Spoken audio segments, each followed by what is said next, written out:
Flanders a tiré 3 fois sur Homer, mais cela n'a pas suffi à empêcher ce dernier de détruire Springfield. Il y a quelques instants, Homer s'entraînait au lancer du poids. Sans s'en rendre compte, il y mit trop de force et frappa Flanders en pleine tête. À son réveil à l'hôpital, le médecin lui annonça que ses yeux avaient été complètement détruits. On dut alors lui greffer 2 globes oculaires provenant d'une statue de l'église. Heureusement, l'opération fut d'un succès. Flanders serra la main du médecin pour le remercier, mais à cet instant, il eut une vision. Il vit le médecin tomber d'un immeuble. Il voulut immédiatement l'avertir, mais les Simpsons arrivèrent tard pour lui rendre visite. Homer demanda au médecin d'ouvrir la fenêtre pour vérifier si sa voiture était bien garée. Contre toute attente, le médecin tomba et mourut exactement comme Flanders l'avait vu. Terrifié, il ne pouvait pas croire que c'était réel. Il comprit qu'il pouvait prédire l'avenir et même voir la mort. Il confia tout à Homer, qui, intrigué, lui demanda de lire son propre futur. Flanders posa la main sur son épaule et eut une vision choquante. Homer se faisait tirer dessus et celui qui tirait, c'était lui-même. Flanders trouva cela absurde et se mit à trembler. Comment pourrait-il tuer Homer? Il lui mentit en disant qu'il n'avait rien vu et décida de vendre sa maison pour partir vivre ailleurs. Mais sous les questions insistantes d'Homer, il finit par avouer la vérité. Homer, persuadé que c'était impossible puisque Flanders était l'homme le plus droit de Springfield, lui donna même l'arme du shérif pour qu'il lui tire dessus. Vas-y, tire-moi dessus.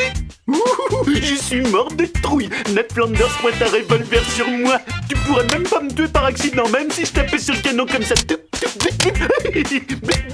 Excédé, Flanders jeta l'arme dans un broyeur pour la réduire en miettes. Il pensa ainsi éviter le drame. Mais aussitôt, son œil gauche lui montra une nouvelle vision. Homer appuyait par erreur sur un bouton et détruisait toute la ville. Pris de panique, Flanders le supplia de ne pas aller à la centrale nucléaire. Homer refusa et s'y rendit quand même. Flanders le suivit, répétant sans cesse de ne pas appuyer sur le bouton de destruction du réacteur. Mais Homer, derrière une vitre, comprit au contraire qu'il fallait l'appuyer. Hésitant, il regarda autour de lui, puis fixa Flanders avant de se diriger vers le bouton. Voyant qu'il n'avait plus le choix, Flanders saisit le pistolet d'un agent de sécurité et tira 3 fois sur Homer. Celui-ci s'effondra sur le pupitre et sa langue toucha accidentellement le bouton, déclenchant la catastrophe.